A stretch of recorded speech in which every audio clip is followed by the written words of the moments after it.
When in your batting stance, your upper body should be relaxed.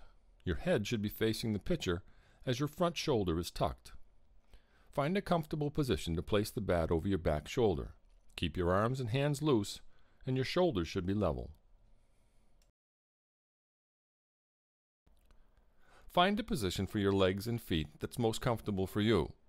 Some players prefer a wider stance, and some prefer their legs closer together. Your weight should be positioned slightly on the balls of your feet, but not too much to throw you off balance. Your feet should be perpendicular to the pitcher, and your legs should be slightly bent. Place your hand closest to the pitcher towards the end of the bat, and then place your other hand directly on top. While you're waiting for the pitch, hold the bat with your fingers and keep your hands loose. Do not grip the bat tight while waiting for the pitch. When you're waiting for the pitcher to deliver the pitch, you must be loose and establish a rhythm. The purpose of this rhythm is to help you react faster when the pitcher releases the ball. Find a rhythm that works for you. Some players prefer a slow rhythm, and some players a faster rhythm. This rhythm can involve your hands, arms, legs, and hips. Never move your head before a pitch. Slightly before the pitcher releases the ball, start to cock your wrists. Cocking your wrist allows you to gain momentum backwards, which you will then transition forwards to help give your bat its initial velocity and power before you swing. When cocking your wrist, keep your hands loose as you slightly wrap the bat around your head and bend your wrist slightly downwards. Some players may even turn their front shoulder in slightly and rotate their front knee inward. Practice these movements and find a wrist cocking motion that's comfortable for you. Slightly before the pitcher releases the ball, start to stride backwards with your front foot, slow and controlled. Only place about 80% of your weight on your back foot. Your front foot should stride no further back than the middle of your body. This will get you into the proper loading position, getting you ready to then swing and stride forwards once the ball crosses the plate.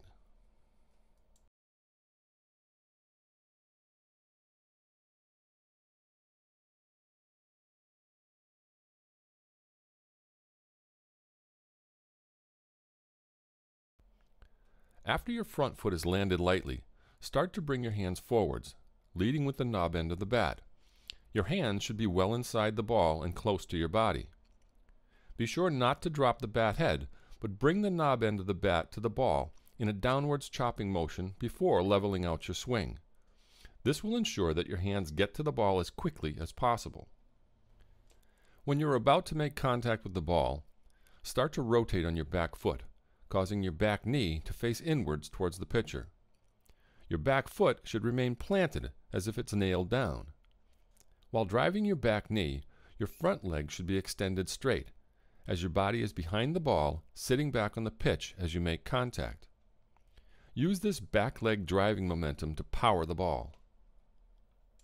Before you make contact with the ball, you must keep your front shoulder tucked and facing the pitcher, keeping your eye on the ball.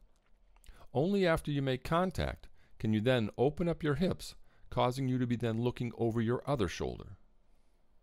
Directly before making contact with the ball, your bottom hand should be facing the ground and your top hand should be facing the sky.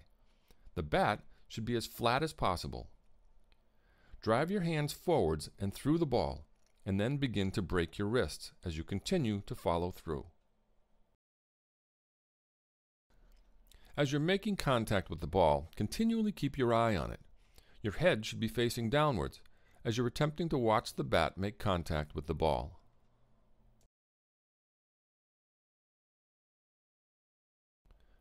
After making contact with the ball, focus on opening up your hips with an abrupt and quick motion.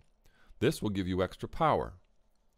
When opening up your hips, it's important to keep your head down. Eventually, follow through with your head leaning over your shoulder.